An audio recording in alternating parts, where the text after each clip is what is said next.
Hello and welcome. I'm Siddharth Zarabi, and joining me now at the UK Pavilion here at the AI Impact Summit in Bharat Mandapam, New Delhi is Kanishka Narayan.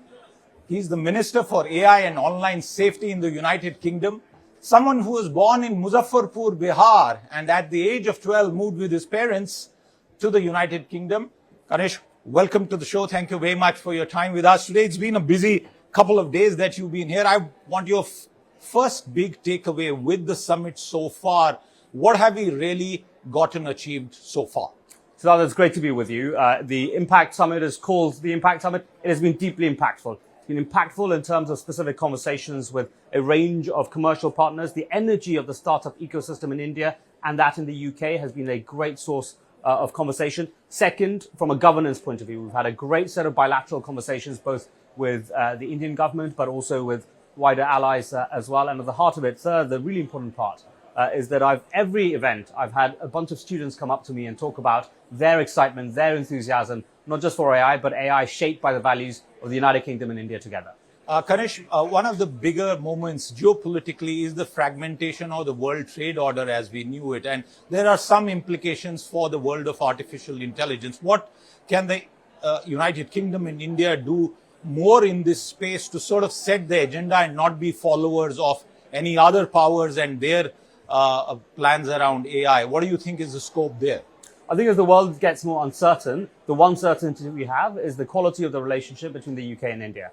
Deep shared values, amazing energy and talent, but at the heart of it, a focused future as well. And so in this geopolitical moment, I think there's a huge role for us to play, not just individually, but fundamentally together in shaping AI in light of the values. The Prime Minister of India talked about the values that he had, Manav being his acronym for it. Is very consistent with where the United Kingdom is shaping AI in the light of human values and humanity. Kanish, what would be an acronym that you would go with? Since you spoke about Prime Minister Modi's Manav acronym. Yeah. Well, I think the heart of it is technology that works for everyone. And so that's not quite an acronym, but that's the heart of what the Prime Minister of India was focused on. It's the central focus for both the Prime Minister and the wider government in the UK. What stack do you think needs to be followed? The United States right here just a day before has said that the American stack, so to say, should be adopted, and obviously by like-minded democracies across the world. Is that a view that you share? And for the United Kingdom, what is the policy path ahead? Well, look, we have a UK pavilion. We think we have a very compelling UK stack as well. And the big thing I'd say is the Americans are great allies for us, as they are for India as well. And I think together, the stack that we can build is going to be way greater, way stronger than the sum of its parts. And so that's the focus for us. Make sure that British strengths, both in chip design and cyber and applied AI, in DeepMind, the foundational company for AI founded in London, that all of those play into the global stack as well. I had a conversation with the Canadian minister, one of the ministers there, on similar lines, and I realized that everybody wants to be sovereign in terms of AI's capabilities. Do you think sovereign AI is very directly linked to national security, and as we go ahead, we'll see more sovereign AI? India has had 2 or 3 launches just a day ago. Is that the future globally? Look, I think the one thing we know for sure is that AI is increasingly the axis around which hard material power is being wielded. And in that context, each country has to have, I'd call it strategic leverage rather than just sovereignty. And the reason I say that is because sovereignty or leverage is not about becoming an island by yourself with no connection to everyone. It's about mutual support and interdependence with allies that have the same values. That's what I want the UK to do with India. Yes, build strategic leverage, great British companies as part of the stack, but there are brilliant strengths that India has. We want to partner on those, make sure that collectively we're building a joint sense of sovereignty. Kanish, we now have a trade agreement between the United Kingdom and India.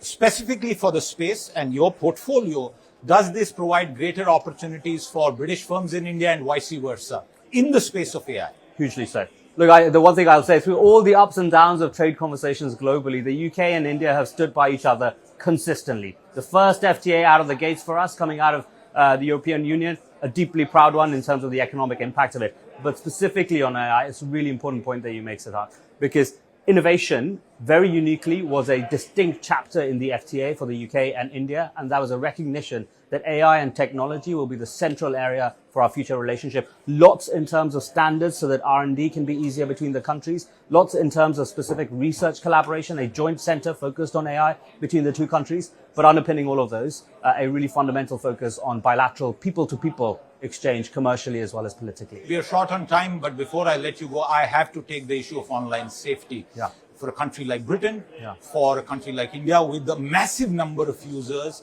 online safety, particularly in the age of AI, is a big concern.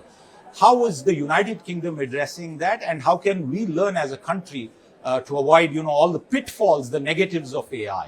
Yeah, it's a really important part of my portfolio because at the heart of it, we only shape AI and technology appropriately if we shape it to make it safe and secure for people right across our countries as well. Let me give you an example. At the start of the year, Grok started allowing nude images of women and children on its platform. The United Kingdom stood up, said this is completely wrong. We are not going to allow it. Our regulatory regime kicked into action. It stopped. Why did it stop? Because we did that, but also because India did it. India stood up and said this is not in line with our values. It must stop. It stopped. The power that the UK and India have together to shape AI and technology in light of our values, in light of what is right versus what is wrong, is extremely powerful, and I think forms a basis for a lot more we can do on online safety together too. Some people would say that government overreach can stop innovation. Is that a fear that you think is valid? Yeah, I think, of course, theoretically, I can see that overreach in some areas can stop innovation. The big thing I would say, though, is there's a difference between overreach or underreach and government moving fast, even when it is regulating. Regulation can be a form of support for innovation. It can be a form of hindrance for innovation. So these things are a bit more nuanced than some of the debate sometimes gives away. At the very last, before I let you go, you have a fascinating life story and a journey that I'm told still keeps you connected with your roots, which is speaking in Bhojpuri. I don't speak that language. I speak many other tongues, including my mother tongue of Kashmiri. But a message to our viewers, particularly on Aaj Tak, India's largest Hindi language television channel in Bhojpuri, about what AI means for the average Indian. Siddharth जी, भोजपुरी में तो पता नहीं हो पाएगी कि नहीं बात, but कम से कम हिंदी में थोड़ी बहुत मधुबनी मधुरता के साथ कोशिश करूंगा कहने का कि यूके और इंडिया का जो रिलेशनशिप है ये बहुत स्पेशल है, personally as well but politically as well. तो wishing all your viewers a very successful year ahead as well from everyone across the UK. India का रिलेशनशिप हम लोग सबके लिए बहुत ही स्पेशल है. आपने जहां से चुनाव जीता, पहली बार ही आप जैसा व्यक्ति जीत पाया. आप बहुत बड़े बड़े एजुकेशनल इंस्टीट्यूशंस में गए. आपने कभी सोचा था कि आप इस प्रकार के मंत्री होंगे, वो भी बर्तानिया में? बचपन में मैं मुजफ्फरपुर में आम और लीची खाते रहता था, तो उस समय तो बिल्कुल नहीं सोचा था कि कहाँ होंगे और क्या होंगे, but I've been very grateful for all the opportunities I've had. Kanish ji, आपका बहुत बहुत धन्यवाद. With that, it's a wrap on this short conversation, but with someone who we hope to talk to and engage in the future as well. With that, it's a wrap on this conversation with Kanishka Narayan, the UK's Minister of AI and Online Safety, right here from Bharat Mandapam. If you've been, thank you very much for watching.